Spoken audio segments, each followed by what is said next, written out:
Salut à tous, c'est Léo. Aujourd'hui on se retrouve pour l'épisode numéro 24 de la carrière de manager avec Lyon. Au programme de la vidéo, un premier match contre Reims à domicile. On se déplacera ensuite sur le terrain du Sporting Portugal en Ligue des Champions et on terminera avec un match contre Lens à l'extérieur. Premier match contre Reims, on va voir qu'au classement on est toujours premier à égalité de points avec le PSG et on est devant grâce à une différence de 2 buts. Le match commence bien pour nous avec Beauvu qui déborde sur le côté droit, le centre pour Gabriel qui reprend de la tête, 1-0 à la 11e minute. Premier but de la saison pour le Brésilien Gabriel. Reims qui va tenter de réagir à la 50e minute avec Fortes qui passe la balle à Glombard qui centre. Depréville reprend de la tête mais magnifique parade de Lopez qui claque la balle en corner. Reims ne passe pas loin d'égaliser sur cette action.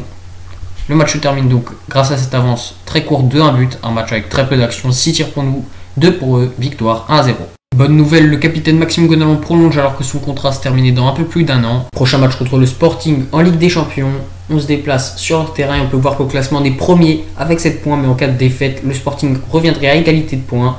Et ça commence mal pour nous avec ce centre dangereux qui passe juste devant le but de Lopez à la 21e minute. Slimani sur le côté gauche contrôle, se joue de la défense et frappe, mais bel arrêt du gardien portugais, une double parade qui nous sauve.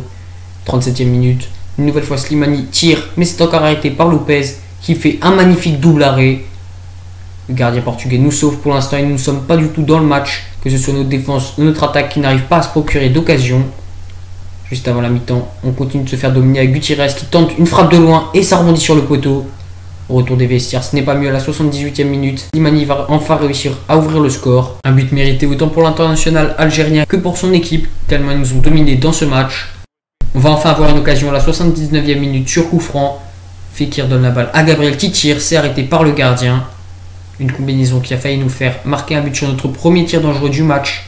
Et sur le corner, tiré par Gabriel, Umtiti place une tête qui arrive sur la casette, mais son tir est malheureusement arrêté par le goal, fin du match. Défaite largement méritée tant on a été dominé dans ce match. L'homme de la rencontre est évidemment Anthony Lopez, 8,6 de note après 10 arrêts. On perd donc ce match 1-0 et le Sporting revient à égalité de points avec nous. Il faudra montrer un autre visage contre Lens en championnat à l'extérieur. Voici notre composition d'équipe. Il faudra impérativement gagner ce match pour rester dans la course au titre et pour regagner le cœur des supporters. C'est parti.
Fin du match, victoire 3-0. On a largement dominé et Lens ne nous a pas du tout inquiété. L'homme du match est sorti. Il s'agit de Clément Grenier, 8,8 de note. Gabriel a été très bon, 8,4 avec un but et une passe décisive. Sinon, Nabil Fekir et Tolisso ont marqué. A noter aussi les 2 passes décisives de Grenier. Victoire 3-0. Pendant le match, Jordan Ferry s'est blessé. Il sera indisponible pour une durée de 2 semaines. Dans cette vidéo, on aura joué donc 3 matchs. Victoire 3-0 contre Lens, une défaite 1-0 contre le Sporting et une victoire compliquée 1-0 contre Reims. Dans la prochaine vidéo, on aura tout de suite un match contre Bordeaux. On aura ensuite un match contre Nice et pour terminer, un match très important contre le Spartak Moscou en Champions League. J'espère que la vidéo vous a plu. Si c'est le cas, n'hésitez pas à me le dire dans les commentaires. Merci d'avoir regardé. Salut!